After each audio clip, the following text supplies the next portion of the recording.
I'm old enough now where, I was the Hunjung when these kids were in. Appreciate you guys do this for the younger Hunjung, like giving a lot of good information for them. I wasn't really a good DE student back then. I would say I repeated Ngesikamo 3 times. Even as Donchung, I'm learning to see how people work and adapt to that. Before every shift, I always pray to God that He will help me to take the best care of my patients. Yeah. And then at the end of every shift, I thank Him too for letting me be able to provide that care.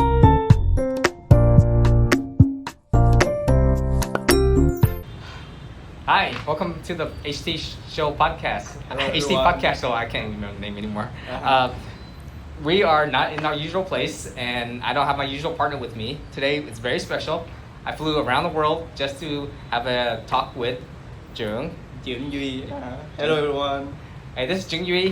He's used to be a Hunjung in America, I guess still is, but now he's in Vietnam, and we're going to talk a little bit about his experience with the differences between Tung Nhi in Vietnam and in America.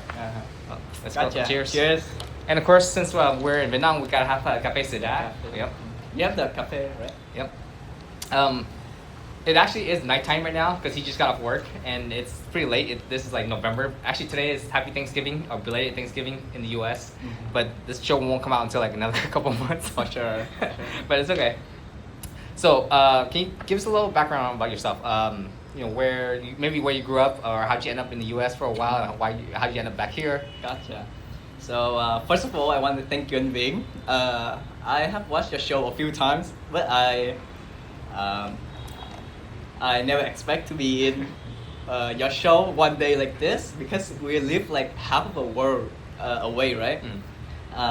So about me, when I was 15, I moved to US to study as a international student, and then after 10 years, I just came back here and continue my career. When you went over to the U.S., did you come as a high school student or As a high school student. in where were you located? Back then, when I first came to US, I stayed in UP, University Place. Yeah. So you went to high school at Curtis or? To Curtis. Nice. Uh-huh. And then you went to which college? For college, I applied to UW and I got it. Nice. So UW. And then not only did you do your bachelor's there, you also did your master's there, right? That is true. Yeah. I have some time. Yeah. Before a few years when I went back to Vietnam, so I just finished my education more. Okay, cool. So, how did you get introduced to Tung Nhi then? Throughout that time. That's true. That's another story. So, because as international students, as you know, once I finish school, I have like a certain amount of working time. So, once my working permit can expire, I begin to have like some more times, and of course, the people around me, which is Trưởng, Trung and Trưởng told me, right? I always saw them sinh hoạt at the church. So yeah, it's something that really intrigued me, and I just want to join Tung Nhi again though, because in Vietnam, which is also this church, I study Âu and Thiếu here, and then I just paused it. As in you were a student here. Yes. At this correct. church? At that church. Nice. Correct. Okay. And then And you took a break. a long break. Yeah. Until America. 2023, then I joined again. Nice. And you are also, and VEYM is also my mentor, and I really thankful that for all your energy that you give me, and I just carry it to here. So, Yui's class was one of the first Hip Jintang class that I taught after taking a long break from teaching, 10 plus years around there. So he got me back into it. His class did anyways. Right? Yeah, it was your first one. Yeah. So then, wait, you mentioned while working visa earlier. So you were an international student, then were you able to get a job, and that's how you get the working visa, or how did that work? So when you came to US, Yeah. I can work for the school only Oh, though, okay. right? Besides, like if I want to work outside the school, then I need some sort of like sponsor. Some sort of like labor sponsor. Sure. And of course, that didn't turn out well. Yeah, right. So yeah. It's very difficult for a lot of international students to find jobs like that because the company has to sponsor you and it costs them money, which That I is believe, true. right? And they need to go through like a very lengthy process. They need to hire maybe lawyer to Right. take care of the document for you. So then you were Hunjung. You had, if I remember correctly, you had just became a Hunjung, tangkap to be Hunjung. Right? That is true. In America, and then shortly after that, you had to go back here, right? So right after the Chao Kang ceremony, Yeah. I left right away after maybe like 1 or 2 weeks. And I only have a chance to wear the US scarf for Yeah. like once or two. Yeah, and actually, I actually wasn't intending to do this podcast coming back to Vietnam on my vacation. I just thought of it when I'm here, so I have to borrow this shirt from Yui. So this is actually the Vietnamese shirt. And can you tell us a little bit the difference here? So It's much thinner. right, so I think the fabric is somewhat thinner, maybe because of the hot weather. So they make the fabric is somewhat thinner, and I love, this is different too. Right, Yeah. and the words on here, right, it say thiếu nhi thánh thể, but on our shirt, I think it's right like thiếu nhi thánh thể Việt Nam, at Hoa Kỳ, Tại tại Hoa Hoa Kỳ, Kỳ, yeah, right? yeah. Is it still right in Vietnamese? I believe so. Yeah, it's still written in. Oh no, it actually says the Vietnamese Eucharistic Youth Movement now. I believe. Actually, I don't remember. I hardly. That's sad. I can't remember. Gotcha. But I think it says it's in English now. Right, and if you travel around like in Saigon, you can see like each church they have like their own way of like decorate their uniform. Really? Some church they will let you have like your badge name, maybe your ngan color, and maybe sometimes you wear the cầu vai like this to represent your whatever position at church. And so for this one, for example, the blue one, does that mean you're teaching an owl or? It's ngan thiếu. Oh, sorry, ngan thiếu one. Ngan thiếu. Sorry. I don't know what Yeah, it is. so the point of wearing this, do you call it stripe?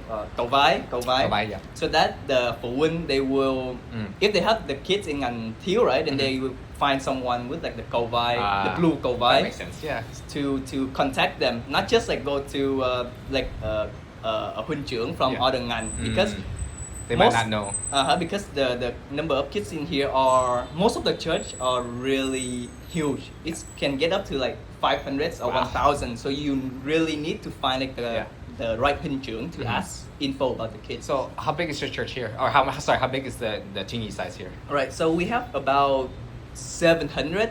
Wow. Also our like our available list, it was like 900 or 800, but Sure. a lot of them drop out through the year. So Sure. we have about like 700 of them. So besides the uniform differences and the size difference, what else have you noticed, like the way you guys in Hawk versus in the U.S. and Vietnam? Right, so it is really different. It's almost like two polar. So in US, I think we sin more, right? We actually spend more time with the kids to maybe play more games, do more nghiêm tập, right? But in here, they take thiếu nhi really serious. Wow. Yeah. Because they require the kids to study more giáo lý, Yeah. and the giáo lý program is really heavy here. Most of the time, kids to take like multiple like tests, maybe short or like long tests to pass in order to promote to the next ngành. Yeah. So I remember when I used to Sin Hawk in Australia, I remember I Sin Hawk with Tunyi down there when I was working down there, and you know, for me going down there as a country cấp 3 from the US, to them cấp 3 over there it's something like almost nobody gets. You know, it's so hard to get up to that level. But in the US, it's like it's everywhere. You know, so yeah, I can understand that the Yali, especially for Hunjungs, it's very tough. For sure. Right. So when I look at you, because you are like cấp 2 cấp 3, right? That's when I was in US. I was like, oh, anh Bing he's kind of But good at this stuff. He's like level 2 or level 3 in Huynh trưởng, and I kind of want that, right? Yeah. But then when I came back here and I just see like the Dự trưởng, which is the hiệp sĩ trưởng thành over there. In order to promote to Huynh trưởng, they have to study so much. Really? They have to take like after school class, and they have to go to a certain like parish or church to study more in the evening too. Wow. And they have to do a lot of like testing, documentation, and That's insane. it make me to rethink my process of want to be promoted to Right. high. Well, I think that's just a big difference between the U.S. and Vietnam and other countries. Right. I don't know if the U.S. is too easy or. Yeah, I think the thing in US is more Yeah, open and yeah. more comfortable for Sure. the kids. Yeah. So then, what's been your biggest experience here that you enjoyed so far? Coming back as a Tungi here. Right. The biggest thing that I really like, of course, like seeing more kids, right? More huynh trưởng like us together in one place. Of course, like in US, you can still go to Right. church and have a lot of huynh trưởng, but for here, like almost at every church, the huynh trưởng number is usually average like above like maybe 30. So yeah, I feel like I can have like a sense of community more. And in here, of course, as a huynh trưởng, they will enforce you to learn the giáo lý really, really well. You need to understand it really well before you can Yeah. teach the kids. Yeah. Alright, so actually, I don't want to say that yet. That'll be a surprise later. But I remember coming here, seeing a lot of other kids wear similar uniform, but it's actually not. They just wear a red scarf and a white shirt. It looks very similar to this, but it's actually just kids in school. I see that very common. Right. It's you refer to khăn quàng đỏ, khăn quàng đỏ. That's true. Yeah. And this have a way different meaning. Yeah, because when I first, I get it. Right. When I first came here, when I first saw that a while back, I thought, oh wow. Yeah, that's Latin sorry, here. not to you. But That's sorry, not our Yeah. thiếu nhi. Yeah, not the Not thiếu church nhi. related, Yeah. Do you know how the structure of the TNTT in Vietnam is like? Because you know over there we have Don, Linh Don, Trung Mương. How's it over here? And for here, I think it's almost have the same like system too. So Okay. here is like giáo sứ, right? Then below, above is Linh Đoàn, and then Linh Đoàn is giáo phận or something. And for the north and the south, I think we have like different giáo phận. So yeah, so the way they operate, Ho Chi Minh, Hanoi, yeah. so the way they operate thiếu nhi Yeah. could be different. I remember, so just recently, in the last couple of days, or in the past week or so, we have a few Huấn luyện viên from the U.S. coming over here. I know An Yung, our Chủ tịch Trung ương, and An Linh, our Chủ tịch, Trưởng ban Nhân Huấn. Both of them and some other people like An Đức, they came over here to attend the Huấn luyện viên cao cấp training over here. And over here, I just heard that they just promoted like 40-something new cao cấp Huấn luyện viên. It's crazy. That's a lot, right? Yeah, I saw it on the Huấn luyện viên. I saw it on the TNTT Vietnam Facebook page. So when you gonna be one? TBD, maybe next year. But I saw that TNTT Facebook, Vietnam Facebook group page. It's very active. Very active. Very active. Because at each group, right, we tend to have like a lot of kids, or like not kids but like huynh trưởng, so we Yeah. can assign them like, or maybe we have a media group. Maybe we have like a group that in charge of the phụng vụ, which is the Eucharist.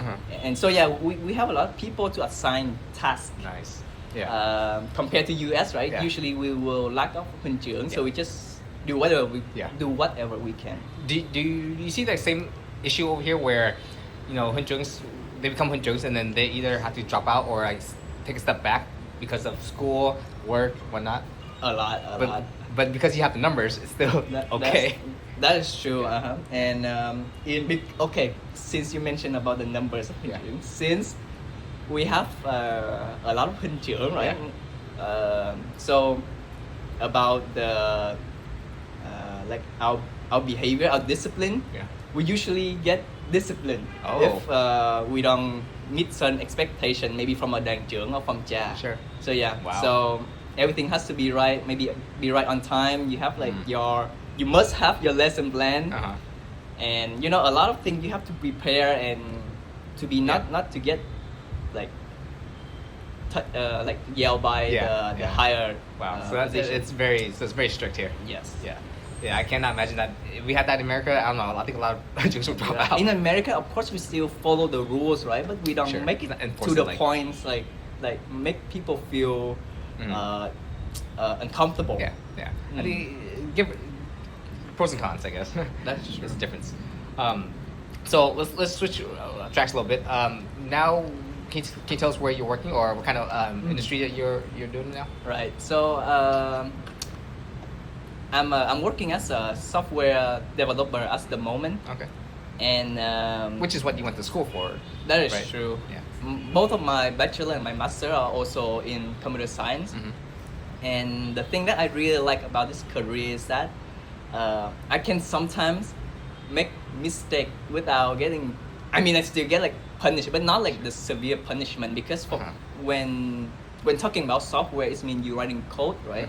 So when the code doesn't work or if it has like issues, I always have a chance to fix it or to write it again. And the thing that really got me hooked into this career is that I think it's really tied back to my personality. Is that every time if there's something that you cannot make it work, it's really bother me. And it triggered me to work harder and to spend more time on it. So that's why I think with that trait, it's really make me fit this career. Nice. So I know you worked during when you were over in the U.S. You worked a little bit, at least part time or something, right? Oh in yeah, school. a lot. Yeah. A lot. In that same field, do you see much of a difference between over there and here? Ooh. Right. So if we talk about software, right? So everywhere is competitive. Sure. That's for sure. Yeah. But there's a pattern that I noticed is that that's a lot of tech company over there. Yeah. They hire like outsource, and which is they hire a lot like maybe Vietnamese or Indians to do the code for them.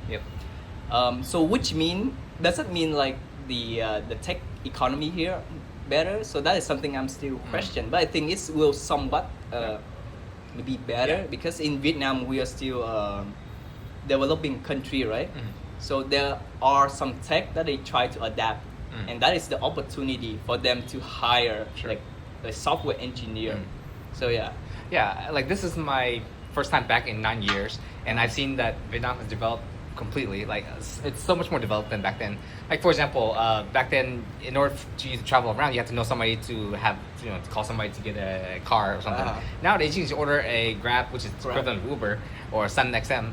It's super easy, just like an Uber, call or order on the app, and they come, easy. It's everywhere.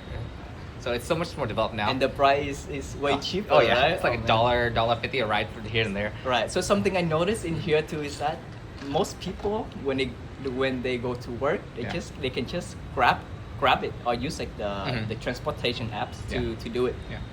So, have you seen AI play a role here in the tech industry, especially in software, in Vietnam? for sure that it has already appeared in here. It's more specific is our job. So from like all rank, from like fresher to maybe to like expert level, you need to have AI. So so you're using AI right now to help supplement For your sure, coding? for sure. Yeah. And at my company, I think they develop a terms vibe coding, which means you don't need to have a lot of experience to code, but then you can still just ask AI to code it for you. And of course for maybe a juniors software and use a lot of AI. Many seniors they worry, they're very worried because they're afraid the next maybe developer generation we will become depend on it and we do less of the thinking. Right. And of course the AI code you cannot just copy and paste like your high school homework. You have to review it very careful and still do a lot of thinking before you bring it into like the actual company Production, code base. So I mean, I use a little bit of vibe coding to develop a few apps here and there, just for fun, for now. But I can definitely see that where with AI when it's developing stuff for you, you definitely have to review it before you push it out to production. Because I've heard stories of where it's gone completely wrong. For sure. That's happened at my company sometimes too. Of course, when you code a lot and maybe with the help of AI, you might insert like maybe a bug into the code that you actually never know until you push your code out and then it's got broken and a lot of people like yell at you. So that happened at my company too. Gotcha. So go back to Tungi here. What do you find that the Sinhawk here, I mean, in general, is more? You mentioned they still play a lot of games, right? Is it any different than over there? It's slightly different than VEYM. So in here, because they focus more on Giáo lý, right? So the time they have like for sinh hoạt or nghiêm tập, this is just just a secondary option. Gotcha. And most of the time we don't even have enough time to teach Giáo lý, right? So sinh hoạt and nghiêm tập, it is something we wait for maybe an event to host it, to do it. So not like daily. Okay, when I went back here, right? Yeah. I went to a different church. Okay. And I always remember it is that church, they are very strict.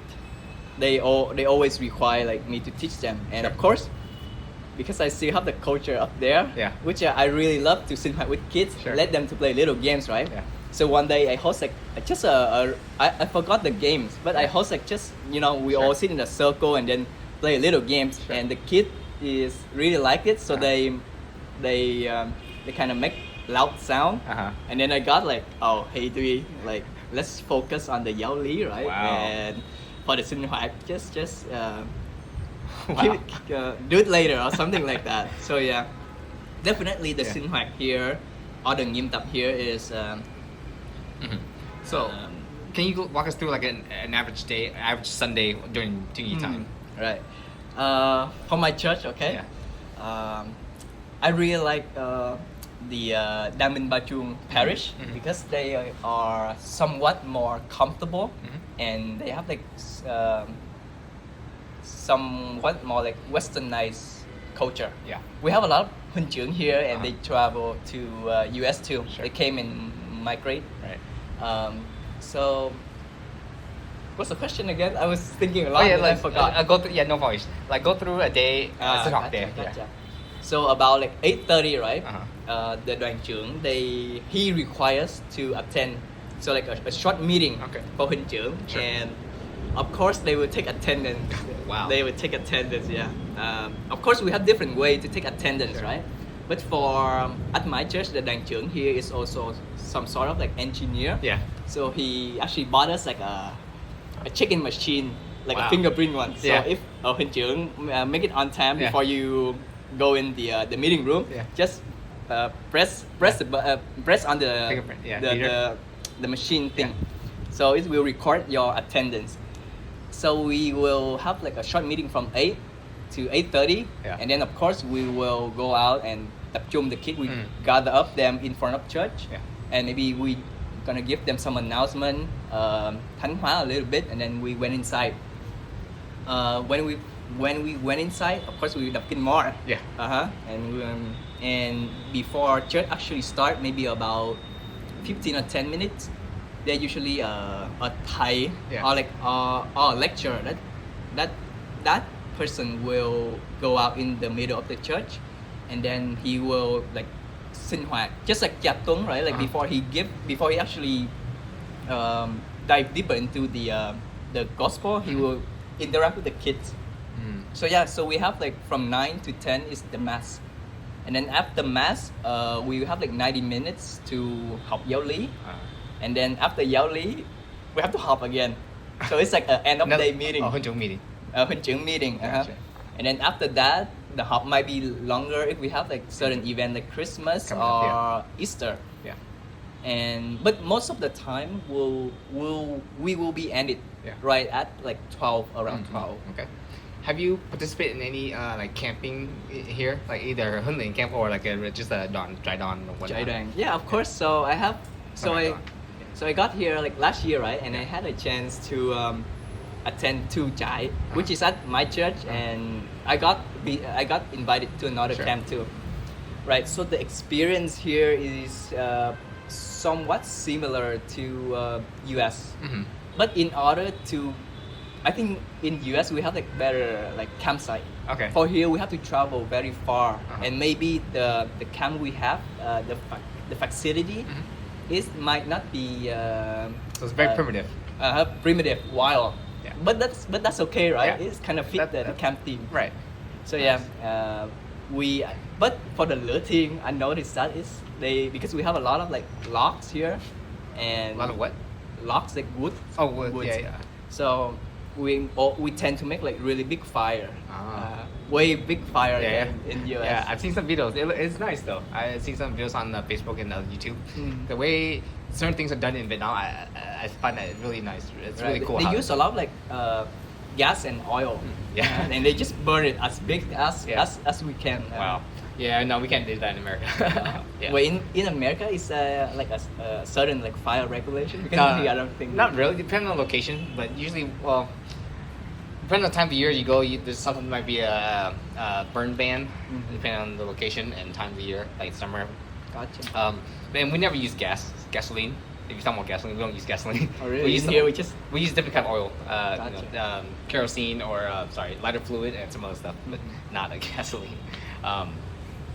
But coming back to Vietnam here, do you find that the way of life here is more chill, more laid back, or compared to the U.S.? If you talk about the food Yeah. and maybe like entertainment service, of course we have it all over the place, right? As you see, if you just walk like maybe like 10 meters or 20 meters, you can find like a lot of like drinking place and food place already. Yeah. So that's one of the aspects I appreciate, because everything here are somewhat more accessible, and the price is okay too. But for the traffic, not so much. Yeah. Especially if you live near the central, which is District 1. So I think if I live in US, right, the time for me to drive from UP to Seattle, which would cost like about 40 minutes.